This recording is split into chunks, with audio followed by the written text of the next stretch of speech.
ಮನುಷ್ಯನ ಕಲಿಕೆ ಶುರುವಾಗೋದು ಅವನು ಶಾಲೆಗೆ ಹೋದ್ಮೇಲೆ.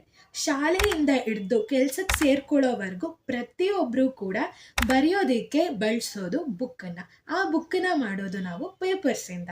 ಈ ಪೇಪರ್ಸ್ ಯಾವ ರೀತಿ ಬಂತು, ಈ ಪೇಪರ್ಸ್ಗಿಂತ ಮುಂಚೆ ಏನೇನೆಲ್ಲ ಯೂಸ್ ಮಾಡ್ತಾ ಇದ್ರು, ಈ ಪೇಪರ್ಸ್ನ ಯಾವ ರೀತಿ ತಯಾರಿಸ್ತಾರೆ, ಇದು ಎಲ್ಲದ್ರ ಬಗ್ಗೆನೂ ನಾವಿವಾಗ ತಿಳ್ಕೊಳ್ಳೋಣ ಬನ್ನಿ. ಪೇಪರ್ಸ್, ಕಾಗದ.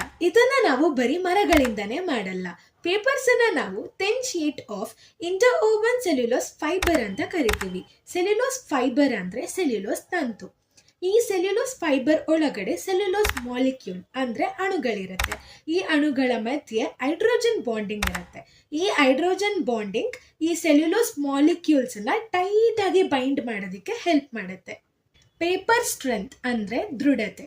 ಇದು ಡಿಪೆಂಡ್ ಆಗೋದು ಫೈಬರ್ ಲೆಂತ್ ಮೇಲೆ, ಫೈಬರ್ ಅರೇಂಜ್ಮೆಂಟ್ ಮೇಲೆ, ಮತ್ತೆ ಸೆಲ್ಯುಲೋಸ್ ಮಾಲಿಕ್ಯೂಲ್ಸ್ ಮಧ್ಯೆ ಇರುವಂತಹ ಹೈಡ್ರೋಜನ್ ಬಾಂಡು ಸ್ಟ್ರಾಂಗ್ ಆಗಿದೆಯಾ ಅಥವಾ ವೀಕ್ ಆಗಿದೆಯಾ ಅನ್ನೋದ್ರ ಮೇಲೆ.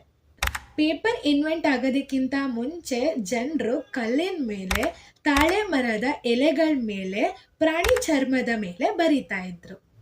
ಮುಂಚೆ ಪೇಪರ್ಸ್ ಅನ್ನ ಮಲ್ಬರಿ ಬಾರ್ಕ್, ತೂತೆ ಮರದಿಂದ, ಹಳೆ ಮೀನಿನ ಬಲೆ, ಓಲ್ಡ್ ಫಿಶಿಂಗ್ ನೆಟ್ ಇಂದ, ಎಂಪ್ ವೇಸ್ಟ್ ಇಂದ ಮತ್ತೆ ಹಳೆ ಬಟ್ಟೆಗಳಿಂದ ಮಾಡ್ತಾ ಇದ್ರು. ಪೇಪರ್ಸ್ ಅನ್ನ ಯಾವ ರೀತಿ ಮ್ಯಾನುಫ್ಯಾಕ್ಚರ್ ಮಾಡ್ತಾರೆ ಅಂದ್ರೆ ಕಾಗದಾನ ಯಾವ ರೀತಿ ತಯಾರಿಸ್ತಾರೆ, ಇದು ಒಂದು ಇಡನ್ ಸೈನ್ಸ್ ಅಂದ್ರೆ ಗುಪ್ತ ವಿಜ್ಞಾನ.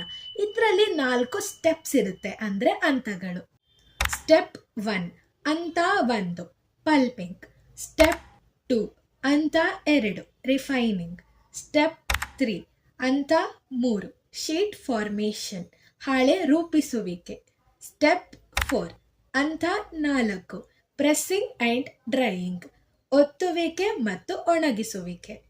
ಈ ರೀತಿ ಸ್ಟೆಪ್ ವೈಸ್ ಪೇಪರನ್ನು ಮ್ಯಾನುಫ್ಯಾಕ್ಚರ್ ಮಾಡ್ತಾರೆ.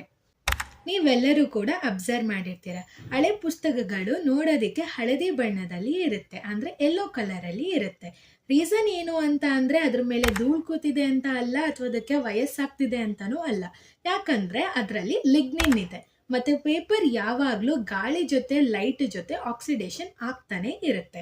ಅದಕ್ಕೆ ನ್ಯೂಸ್ ಪೇಪರ್ ನೋಡೋದಕ್ಕೆ ನಿಮಗೆ ಯೆಲ್ಲೋ ಕಲರಲ್ಲಿ ಇರುತ್ತೆ.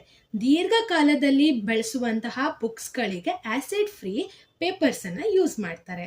ನಿಮ್ಮೆಲ್ಲರಿಗೂ ಗೊತ್ತು, ಫೋಲ್ಡ್ ಆಗಿರೋ ಪೇಪರನ್ನು ನಾವು ರಿಮೂವ್ ಮಾಡಿ ಇದನ್ನು ನಾವು ಎಷ್ಟೇ ಫ್ಲ್ಯಾಟ್ ಮಾಡಿದ್ರೂ ಕೂಡ ಲೈನ್ಸ್ಗಳು ಹಾಗೆ ಉಳ್ಕೊಳ್ಳುತ್ತೆ. ಹಂಗಂತ ಅಂದರೆ ಈ ಪೇಪರ್ ಅದ್ರ ಶೇಪನ್ನು ಮೆಮೊರಿಲಿ ಇಟ್ಕೊಳ್ಳುತ್ತೆ. ನೀವೆಲ್ಲರೂ ಕೂಡ ಅಬ್ಸರ್ವ್ ಮಾಡಿರ್ತೀರ, ರೀಸೈಕಲ್ಡ್ ಪೇಪರ್ಸ್ ತುಂಬಾ ವೀಕ್ ಇರುತ್ತೆ. ರೀಸನ್ ಏನು ಅಂತ ಅಂದರೆ ಪೇಪರು ವಾಟರನ್ನು ಅಬ್ಸರ್ವ್ ಮಾಡಿದಾಗ ಪೇಪರಲ್ಲಿರುವಂತಹ ಹೈಡ್ರೋಜನ್ ಬಾಂಡು ಕಮ್ಮಿ ಆಗುತ್ತೆ. ಆಗ ಆಟೋಮೆಟಿಕ್ಲಿ ಪೇಪರು ಕೂಡ ವೀಕ್ ಆಗುತ್ತೆ. ನಿಮಗೆ ಗೊತ್ತಾ, ಪೇಪರ್ಸನ್ನು ನಾವು 5 to 7 ಟೈಮ್ಸ್ ಮಾತ್ರನೇ ರೀಸೈಕಲ್ ಮಾಡೋದಕ್ಕಾಗೋದು. ಯಾಕಂದರೆ ಪ್ರತಿ ಸತಿನೂ ಕೂಡ ಫೈಬರು ಕಮ್ಮಿ ಆಗ್ತಾ ಬರುತ್ತೆ. ಪೇಪರ್ಸನ್ನು ನಾವು ಫೋಲ್ಡ್ ಮಾಡಿದಾಗ, ಲೇಯರ್ ಮಾಡಿದಾಗ ಅದ್ರದ್ದು ಸ್ಟ್ರೆಂತ್ ಸ್ಟೀಲ್ಗಿಂತ ಜಾಸ್ತಿ ಇರುತ್ತೆ. ಪೇಪರ್ಸ್ ಮೇಲೆ ಬರೆದಿರೋದನ್ನು ಓದೋದ್ರಿಂದ ನಮ್ಮ ಫೋಕಸ್ ಜಾಸ್ತಿ ಆಗುತ್ತೆ, ಮೆಮೊರಿ ಪವರ್ ಜಾಸ್ತಿ ಆಗುತ್ತೆ, ಅಂಡರ್ಸ್ಟ್ಯಾಂಡಿಂಗ್ ಕೆಪಾಸಿಟಿ ಜಾಸ್ತಿ ಆಗುತ್ತೆ. ಬ್ರೈನು ಪೇಪರ್ಸನ್ನು ಫಿಸಿಕಲ್ ರಿಯಾಲಿಟಿ ಆಗಿ ಅಕ್ಸೆಪ್ಟ್ ಮಾಡುತ್ತೆ.